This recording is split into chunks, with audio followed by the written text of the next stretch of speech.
Hello knowledge gainers, welcome to Arjun Facts channel.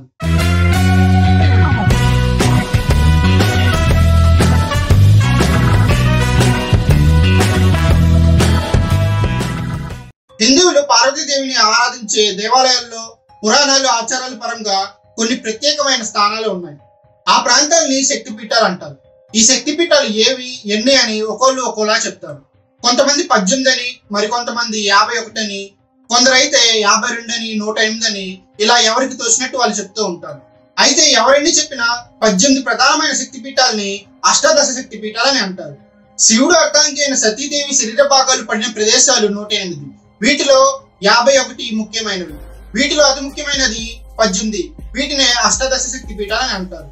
ఈ 18 క్షేత్రాల్లో ఒకటైన భారతదేశం అస్సాం రాష్ట్రంలో గువాహటి నగరం నీలవంచల పర్వతం పైన ఉన్న కామాఖ్యదేవి టెంపుల్ గురించి ఈ రోజు తెలుసుకుందాం.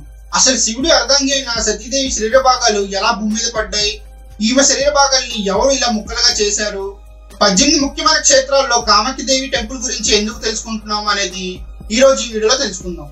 వీడియో స్టార్ట్ చేసే ముందు ఈ వీడియో కనుక మీకు నచ్చినట్టయితే లైక్ చేసి షేర్ చేయండి.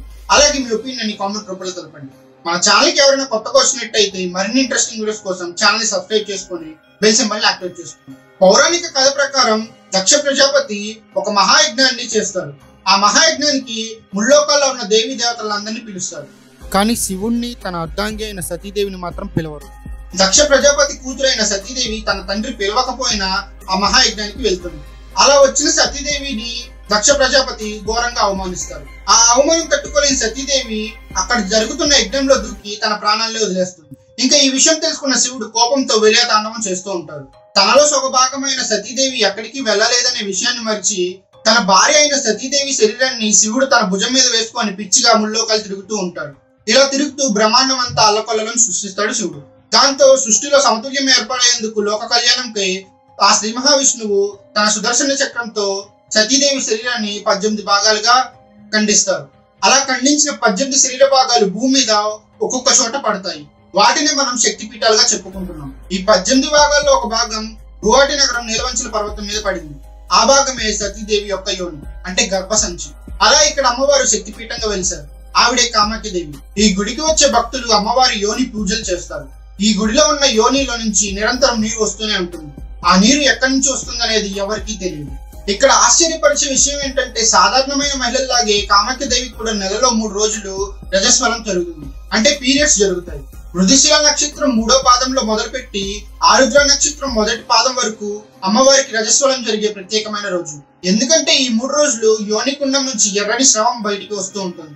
ఇది జరిగే సమయంలో అక్కడ ఉన్న బ్రహ్మపుత్ర అనేది ఎర్రగా మారుతుంది. యోనికుండం నుంచి ఎర్రని స్రవం వచ్చే 3 రోజులు గుడి తలుపులు మూసి ఉంచుతారు. గుడి మూసి ఉంచే 3 రోజుల వరకు అక్కడి భక్తులు అమ్మవారి యోనికుండంపై పెట్టడానికి తెల్లని వస్త్రాలు సమర్పిస్తారు.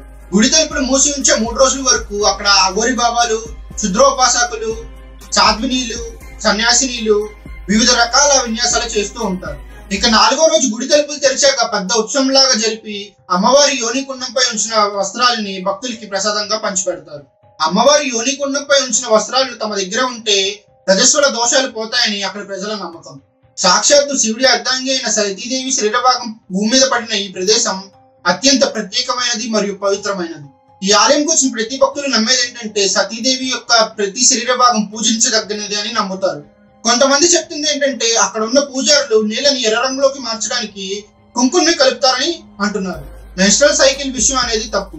చాలా సైంటిఫిక్ థియరీస్ చెప్తుంది ఏంటంటే అక్కడ ఉన్న మట్టిలో ఐరన్ ఎక్కువగా ఉంటుందంట. ఆ ఐరన్ ఉన్న మట్టి నీళ్ళలో కలిసి రెడ్ కలర్ గా మారుతుంది అని అంటున్నారు. ఒక్కసారి మీరే ఆలోచించండి, నదిలో నీళ్లు ఎర్ర రంగులోకి మారాలంటే ఎంత మట్టి ఎంత కుంకుమ అవసరం అవుతుందో. ఇది అసలు పాసిబుల్ అయ్యే విషయమేనా? ఒకవేళ మట్టి నీళ్ళలో కలిస్తే కేవలం ఆ 3 రోజులే ఎందుకు అక్కడ ఉన్న బ్రహ్మపుత్ర నది ఎర్రగా మారుతుంది? అక్కడ ఉన్న భక్తులు ఇదంతా కామాఖ్యదేవి వల్ల జరుగుతుందని నమ్ముతారు. ఈ రహస్యమే కాకుండా ఈ కామాఖ్యదేవి గుడి తంత్ర విద్యలకి చాలా ఫేమస్. ఇక్కడ 10 మహావిద్యలు నేర్పిస్తారు. తాంత్రిక సంస్కృతిలో కామాఖ్యదేవిని చాలా పెద్ద దేవతగా కొలుస్తారు. ఈ 10 మహావిద్యలు దుర్గమ్మదేవి 10 రూపాలు. ఈ టెంపుల్లో దొరికే రాళ్ళు కామాఖ్య సింధూర్ అనే పేరుతో అమ్ముతూ ఉంటారు. అక్కడ భక్తుల నమ్మకం ఏంటంటే ఈ కుంకుమలో మనుషుల బ్రెయిన్ ని కంట్రోల్ చేసే శక్తి ఉంటుందని నమ్ముతారు. అందుకే వీటిని వశీకరణ సింధూర్ అని కూడా అంటారు. ఐ హోప్ మీకు ఈ వీడియో నచ్చింది అనుకుంటున్నాను. ఈ వీడియో కనుక మీకు నచ్చినట్టయితే లైక్ చేసి షేర్ చేయండి. అలాగే మీ ఒపీనియన్ కామెంట్ రూపంలో తెలపండి. మన ఛానల్కి ఎవరైనా కొత్తగా వచ్చినట్లయితే మరిన్ని ఇంట్రెస్టింగ్ వీడియోస్ కోసం ఛానల్ సబ్స్క్రైబ్ చేసుకొని బెల్ సింబల్ యాక్టివేట్ చేసుకోండి. అలాగే మన ఛానల్కి సంబంధించిన సోషల్ మీడియా లింక్స్ డిస్క్రిప్షన్ లో ఇచ్చాను. దయచేసి ఫాలో అవుతారని ఆశిస్తున్నాను. Thank you. జై హింద్.